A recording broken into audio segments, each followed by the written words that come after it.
नमस्कार सगळ्यांना. सकाळची वेळ होती. सकाळी त्याला दाणे टाकले आणि त्याला म्हटलं बाहेर जा आणि बाहेर खेळ, कारण की खूप वेळ झाला होता आणि याला काढायची जबाबदारी माझी होती. मिस्टर गेले होते बाहेर ड्युटीवर गेल्यामुळे मलाही त्याची जबाबदारी माझ्याकडे, कारण की मलाही जाण्या येण्याचा त्रास होत होता. त्याला म्हटलं जा बाबा बाहेर खेळ, त्याचं टाकलेले दाणे त्याला खा म्हटलं. तर तो गेला दाणे खायला आणि दाणे खात खात म्हणजे खेळल्यासारखा खेळत खेळत दाणे खात, मग काय त्याचेच दाणे जे होते ते त्यानं थोडेसे खाल्ले आणि त्याच्यानंतर चिमण्या आल्या आणि चिमण्याने खाऊन टाकले. चिमण्या खात खात तर दुपारची वेळ झाली. दुपारच्या वेळेला कोंबडी आणि कोंबड्या चालले होते, आवाज देत होते कुकुशकू कुकुशकू. तो त्यांच्याकडे बघत होता. त्यांच्याकडे बघत बघत विचार करत असेल की आणि यांनी मला बांधून ठेवले आणि हे सगळे मोकळे, कारण की हे गावातले आहे आणि तू बाहेरचा आहे म्हणून आम्ही याला बांधून ठेवले. रात्रीची वेळ झाली.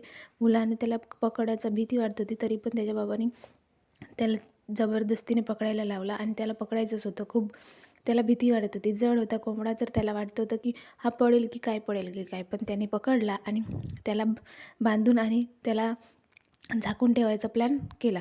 मग काय बांधून ठेवलं तर म्हणत होता की याला चारा पाणी देऊ का? तर हो, दाना पाणी चारा पाणी दिलं बिचाऱ्यानं आणि झाकून ठेवलं. कोंबड्यालाही मजा आली आणि मुलालाही छान वाटलं की मी याला पकडू शकतो.